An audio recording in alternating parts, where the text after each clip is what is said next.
Nigerian's President Bola Ahmed Tinubu has called on Nigerians to join hands with him to ensure that they support him to make Nigeria a better place. Now, he actually made this nationwide address to mark the 63rd independence anniversary yesterday morning. Now, he actually invited all Nigerians at all levels, irrespective of their ethnic or religious background, to collectively join hands to endeavor that they put hands to push the nation forward. Now, he actually said that this can be achieved if Nigerians unite behind one national cause. Now, the president further called for unity, courage, compassion, and commitment to nation building, even as he declared his unwavering dedication to serving the nation faithfully.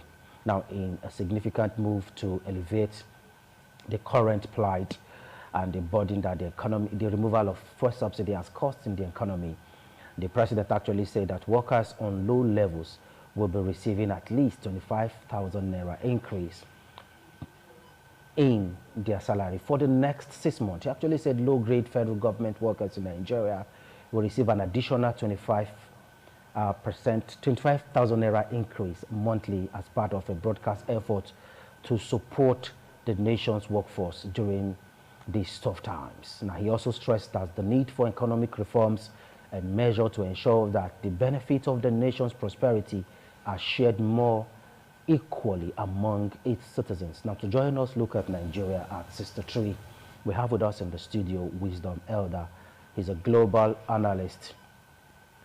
Wisdom Elder, good morning. Good morning. Thank you for And of course, we also have with us Bishop Akhaleme. He's a politician. He's also an author. And of course, he's a civil rights activist. Thank you for joining us, Bishop. Good morning. All right, gentlemen, before we come back to the studio, let's take a short break now.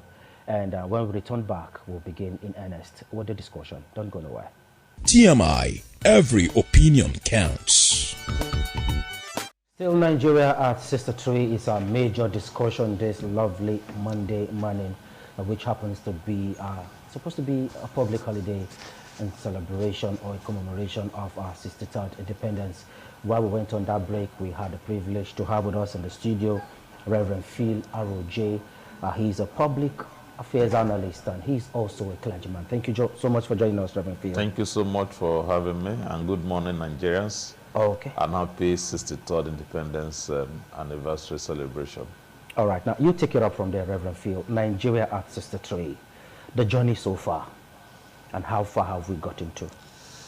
Thank you very much. Obviously, Nigeria is older than I am. So, but from the time I came on board as a young child and grown up in my community in Edo State here, what we saw then is far better than what we are seeing, and I'll tell you why. Why? While I grew up in the 70s and the 80s as a young child in the community in Edo State here, we didn't have electricity for 24/7, but we had electricity 24 hours every other day. In the morning, alternatively, we had light in our homes for a day. The next day, the street light comes up. What I'm saying is that in the 70s, we had street lights in Edo State, villages in Orion. Wow. We had tap water running, not to our homes, but at intervals in the communities. You had tap. Designated areas. Yes, that people go and fetch water. We had it running. That one was 24/7 in communities in the state.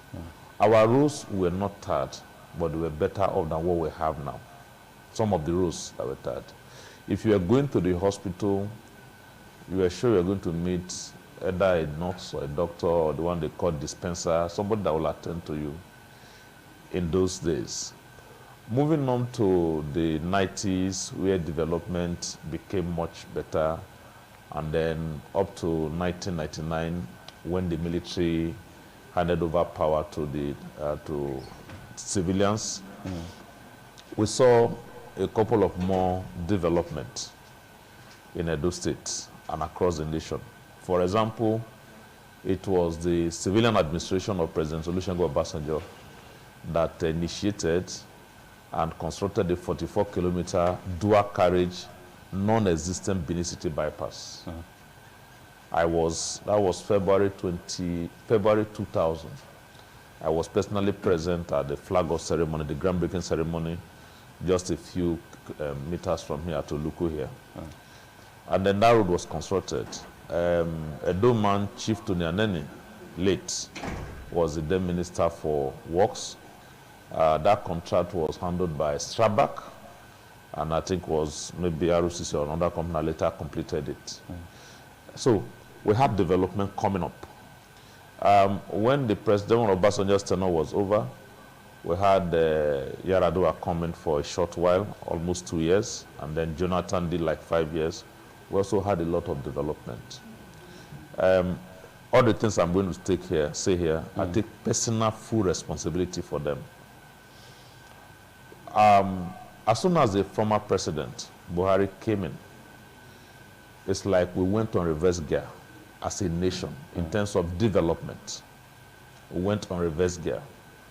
It will interest you to know, just in case you don't know, that that road that was constructed about 20-something years ago is impassable right now. I'm talking of the Benin City dual carriageway.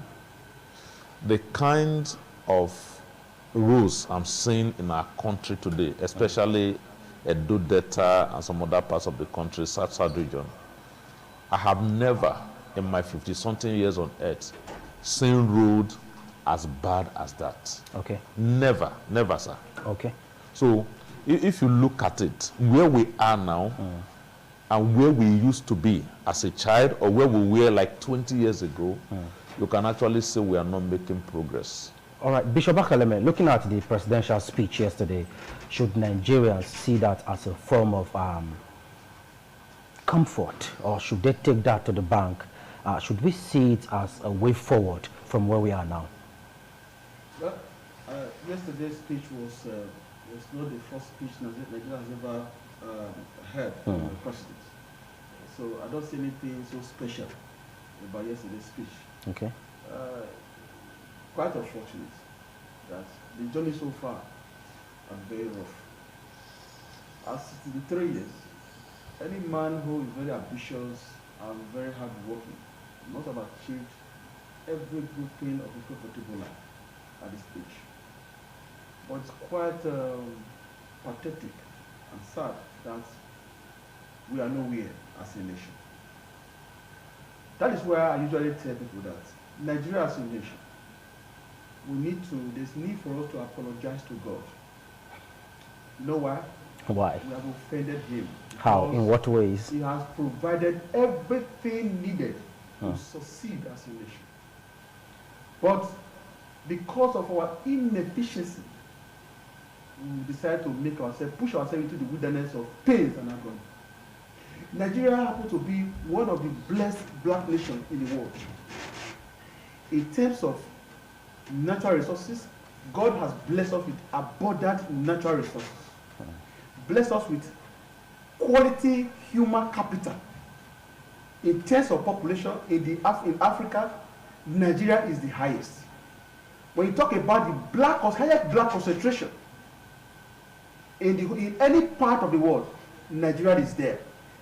But looking at all these remarkable statistics, while we have expected Nigeria to have experienced a remarkable progress in terms of economic growth and development.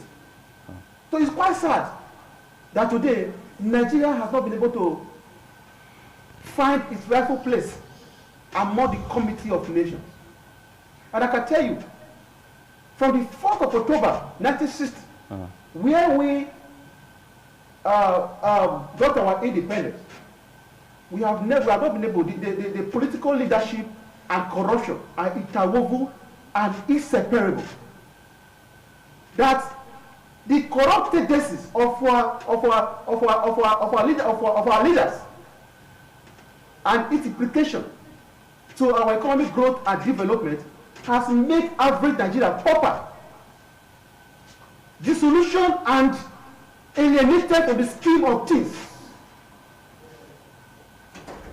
If you look at what is happening today, you will understand that Nigeria has not been able to progress. Look at it very well. What are those factors that have made us stagnant today as a nation? So what are some of those? What are some of those factors? Poor leadership, Okay. corruption, monocultural investment, dysfunctional behavior in government, prolonged military oligarchy, and a host of others. You now see that most of our leaders, they now play into our vast resources to their own benefit. Why do people suffer? When you go to our educational system today, is substandard, that the education is just bringing out graduates who can only seek for jobs, who cannot create jobs for themselves. Okay, we'll get back to you, Bishop, in a moment. Wisdom Elder, in the past, 1st October used to be one day that everybody look up to. 1st October is one day that even parents look forward to taking their children to either the stadium or so to just celebrate with the nation. But these days, it looks like it's being celebrated in a low-key way. I try to look across the country and see if we see any state that is really celebrating it to an extent. Even at the presidential level, the celebration was actually took place at the presidential villa against the previous celebrations we used to have at the Eagle Square and all that. Do you think Nigerians are giving up on the nation? Wisdom Elder. All right. Thank you very much for your question. If I think Nigerians are giving up on the nation, actually, we have always said that patriotism has to start from the top. But one thing, if you look at Nigeria very well, the past 63 years, there are so many revelations you come to understand by the special grace of God today that will blow your mind.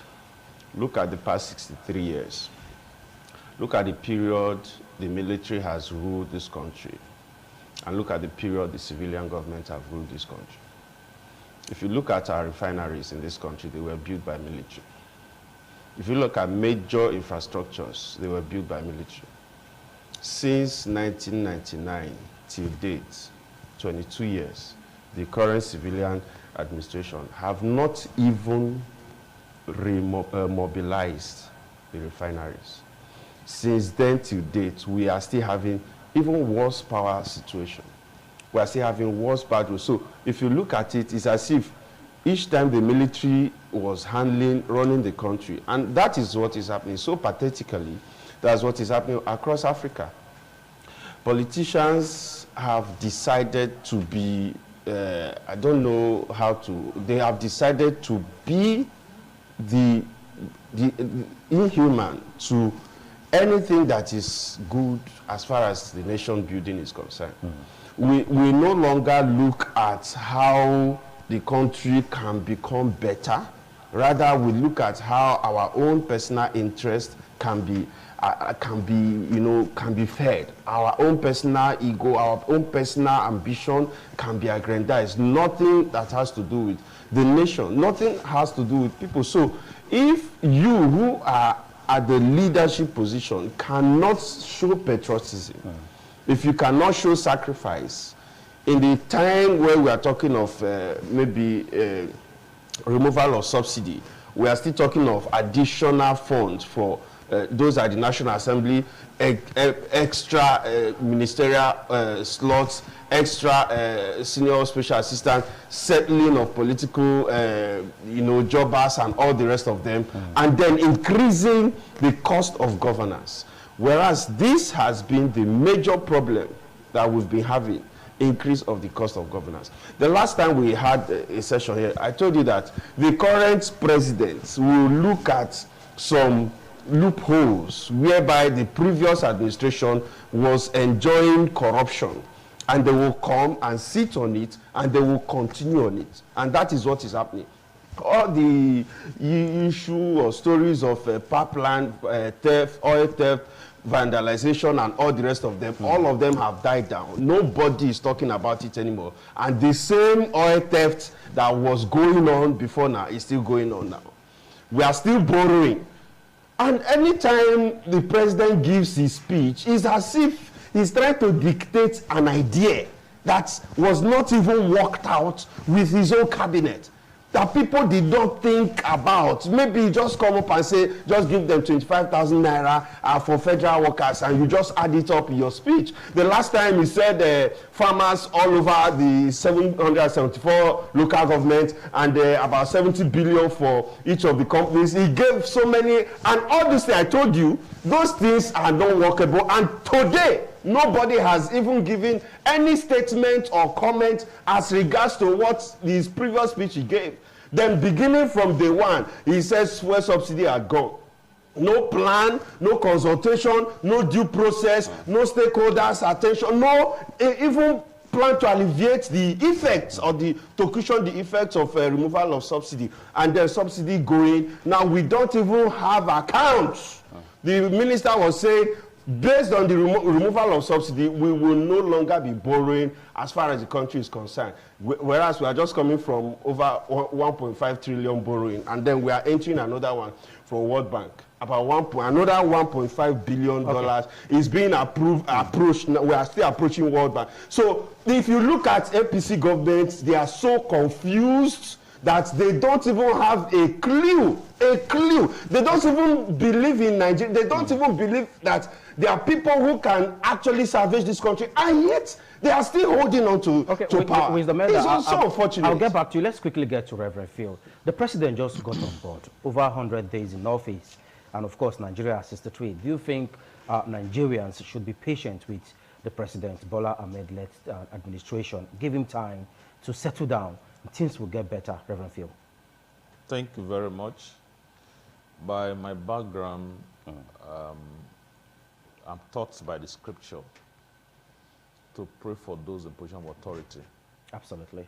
But yet, I'm also enjoyed by scripture to speak out when I need to speak out. Okay. As it stands today, 4 months almost in office, I can say that the president has not done well at all. But he just came on board. Yes. He prepared for the job. He had time. Over the years, he had prepared. If he wasn't prepared, he won't come on inauguration day and say that subsidy has been removed. I'm sure that he has thought it through and had worked out on all the indices and the factors. Unfortunately, I didn't have any reason to listen to the speech yesterday. I didn't bother to read it. The only information now that people are analyzing is that he has said workers, junior workers at the federal level should get 25,000 in the next 6 months. That's 150,000. That's palliative as it is. And that still can't solve any problem. From the day he hit the ground running, that was on the 29th of May, and he made the pronouncement that subsidy has been removed, things have become extremely difficult for almost every Nigerian.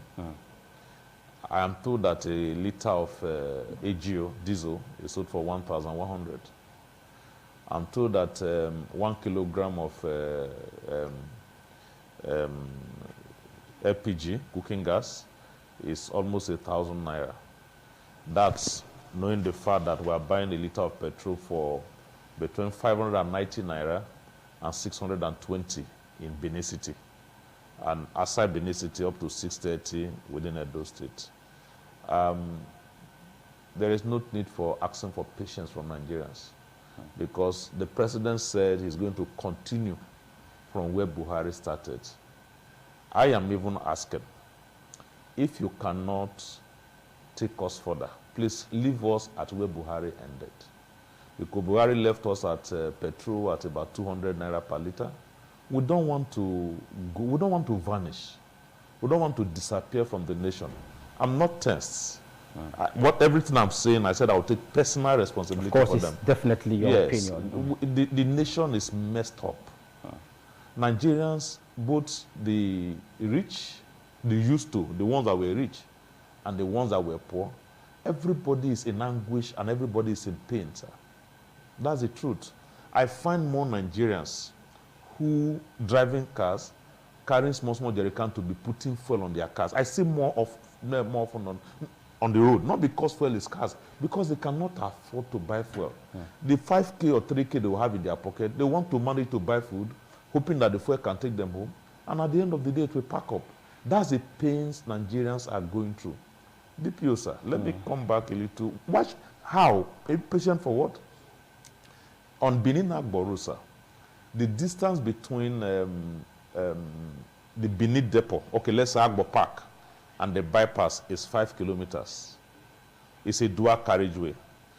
The construction was completed, the dualization was completed in 2021 by the Obasanjo administration. It was started by the military, but he completed it to Asaba. Now, 5 kilometers, you can spend 4 hours there inside Benin City as of today. What led to that crisis? When the Benin City bypass failed, all the artillery vehicles took into the city and has damaged that road.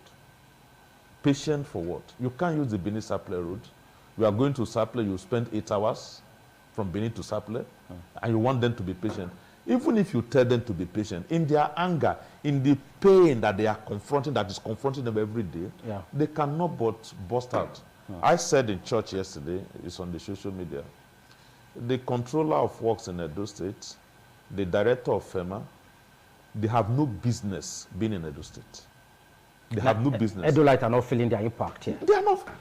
They have earned salary for the past 8 years, and nothing has been felt. I said that if they don't fix the roads in the next 21 days, another person will take their position.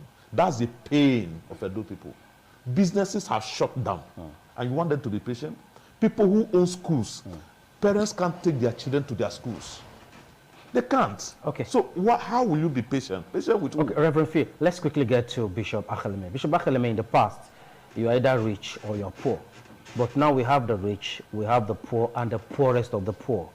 25,000 naira to help the lower grade federal civil servants go through this trying period. Do you think it's a welcome development by the president? You see, I have always said this, and I'll continue to say it. What we are practicing in Nigeria is called plutocracy. Government by the rich, for the rich, and by the rich. Until we get the best hand to manage our resources, we go nowhere. Sometimes, I also blame the electorate. Because we need someone that understands the dynamics of Nigerian economy. Somebody that have a good background of economics. A professional. Somebody who can think the people out of poverty. A well-read leader. Somebody who do not go to bed without reading at least 1, 2, 3, 4, 5 pages of the book. Once we are there, we go nowhere. You don't just wake up and formulate policies without looking at the effect, the impact of such policies on the people.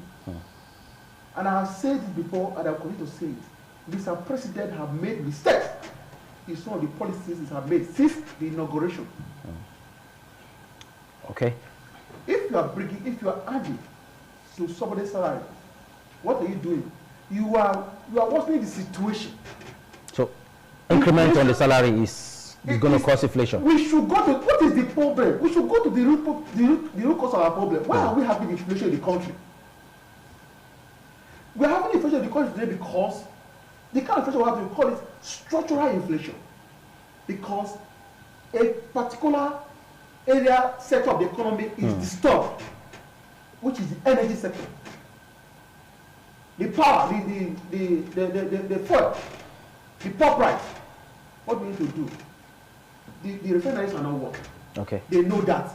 And all the money they are bringing out to cushion the effect, palliatives, why can't they channel it to repair our refinery? Or even give more. Why are we romancing our problem? Are you creating more problem? In as far as I'm concerned, they are romancing our problem and they are creating more. If you continue like this, We don't wake up one day because we don't have a nation. Okay, well, we still have a nation, just to I remind thought we don't wake up one day. we still have a nation. I'll be coming to you, Wisdom Elder. Just hold this on one hand. Serap is asking the 31 state governors to account for the 2 billion naira palliative that was given to them to cushion It the... was 5 billion. No, it was 2 billion that was released. They still have a backlog of about 3 billion or so. So now they are to account and give details of persons that have received it so far. But Serap is saying till now, no details whatsoever has been released. But we'll take that after this break. We'll take a short break now. When we return, we'll extend the front line of the discussion. Don't go nowhere. TMI, every opinion counts. Okay, Nigeria at 63. We're actually looking at the presidential speech and, of course, what is the way forward? How did we get here and how we're going to come out of some of these issues rocking our nation? At 63, we still have with us in the studio Reverend Phil Arojay, and, of course, we still have Dr. Bishop Akaleme with us in the studio and Wisdom Elder with us, still exploring some of the issues that has to do with the presidential speech. Now, Wisdom Elder, before we went on that break, I told you that you will be taking us through, looking at what Serap is asking for. Is it too much to ask for? But for a while now, Serap has been instigating or instituting some legal suits against people that have not been doing well. But we have not really seen any positive response to an extent. And now they are asking the governors to come and account for the 2 billion naira palliative they actually received recently from the federal government. What says you? All right, let's look at Sarah. There's little or nothing that they can do. Just cast your mind back to the days of Obasanjo, when EFCC just came up on board. And then imagine how most governors were being checked by the EFCC then, and even other governments of workers. Now imagine, because I think I happen to know some people who served at a lower level, like close to local government level, that kept going to Abuja for EFCC invitation from time to time, because they used to investigate all the criminalities, all the, you know, every inflation, every contract you did in those days and all the rest of them. Today is no longer like that. The central government, which is the federal government that released this money, is supposed to also have a strategy to back up the execution. But if they did not have, that means they must have done a kind of backhand deal with the governors and then just decide to release the money. And that has to do with leadership. That has to do with the federal government, and that has to do with the person who happens to be the president of the federal republic, the person who approved. Like when they approved that money, I said it that this is part of settlement plan, because by the time you say state governors should have access to this for palliative, every Nigerian, if you put it on votes, we're saying that money should be channeled towards building the refineries. If you gave state governors will be asking you, what about the senators? What did you give them? And then the senators will be asking, what about the ministers? What did you give them? So if you want state governor to spend 2 billion and you gave senators probably 70-something billion, now there will be that clash, because they will be interested in what you gave to these people, and they are spending without any recourse on anybody. And then the House members as well, then the ministers as well, then back to presidency, because the president also had some largesse to cushion the effect of this thing. If you look at the money that was borrowed and circulated, how much actually went to the last person? So that is why the state governors must not be the only party that should be prosecuted over 500 billion, right? The total fund was over 500 billion that was released for the cushioning of the effects of subsidy on everybody. So now we said, use this fund for the refinery. What will it take us, my brother? What will it take us to rehabilitate refineries that every year they has turnaround maintenance in our budget? What will it take us for some companies abroad to come to Nigeria, rehabilitate those refineries, and convert to operate them so that those refineries can be refining fuel and sending to Nigerians, and then they can operate it for some time without even our own intervention. Now, what will it take us? Reverend Phil, what is the way out? What is the way out of all these issues? The way out has to do with our approach to leadership. Every opportunity I have to talk about the Nigerian problem as it pertains to corruption and all the rest, I say electoral corruption is the worst form of corruption. The question we should ask ourselves, those who are there now, were they legitimately elected by Nigerians?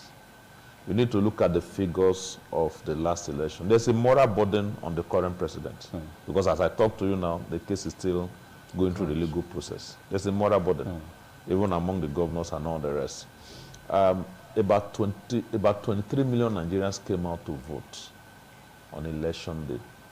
Out of those 23 million Nigerians, 15 million voted against the current president.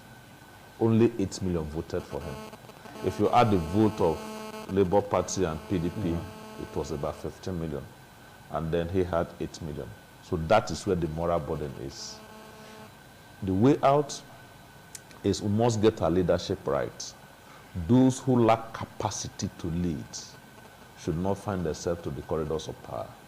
Those who have moral burden, educational qualification, where they are from and all the rest, all of those burdens should not be there. You mustn't be governor, you mustn't be local government chairman, you mustn't be president. No. It is those who are willing to sacrifice for the next generation that should find themselves there. How come that it is the worst of us that rule the best of us? We can't make progress that way. Our nation is going nowhere. But however, in any case, every nation deserves the kind of leadership, gets the kind of leadership it deserves. All of the people there were thrown up by our society, were thrown up from our system, and that's where we are. We need a mental reorientation. We need spiritual reorientation. We need to get our arts and get our priorities right, our value system, the way we reward people. We celebrate people once they have money. And then when you send people to prison of authority, what we are looking for, how much will it bring? When it was, how many houses did you build? How many people did you give money? We are doing rakadede and run after people. We must change. If not, this nation may disappear. Nigerians may disappear out of pain and hunger. We may disappear. We may not have a place. Thank God we even have a land to celebrate. If things are not done, if you don't do things now, we may not, many of us will not be alive next year. As I close, the governor had a meeting with pastors about a month and a half ago, religious leaders. It was a Zoom meeting. And they were looking at this palliative demography. They've captured data of the poorest of the poor in Edo State. And when I had the privilege to speak in that meeting, I said, Your Excellency, sir, please, you have to update that record. Because if you use the figure you had last year, to say these are the poorest of the poor in Edo State, you'll be making a mistake. You need to update the record, because since the current administration, especially the issue of wealth, some persons who used to be above the water have already gone down. And I'm not ashamed to say that of myself. If you now take the poorest of the poor and you don't add my name, it's not a complete list. That's the truth. The list is not complete. Because it's not because I'm physically poor, but the burden of people who are not poor, who are me, almost pulling me down to the level of the poorest of the poor. And that's how it is for almost every Nigerian that earns something. Thank you. Now, Bishop Akeleme, you're going to help us out with the final word down on the show before we quickly get to Abuja. As an expert, economic expert, which aspect do you think this current administration should start focusing their strength on? Quickly. Yeah, now that we have a governor of the central bank, we need to introduce very effective and working monetary policies. And that has been the bane of our problem. We just come and we just dish out rash policies. And these policies are not effective, they are not working. So that is the area we must take care of. What happens is we look at Nigeria economy and you are floating our foreign exchange policy for a country that is growing, for a growing economy. It doesn't work. It doesn't work because we're not producing anything. As long as we are importing, we are floating the naira. Okay. The naira will always the naira will always depreciate when it comes to the stock exchange market. Okay. All right. Thank you so much, gentlemen. This is how far we can go.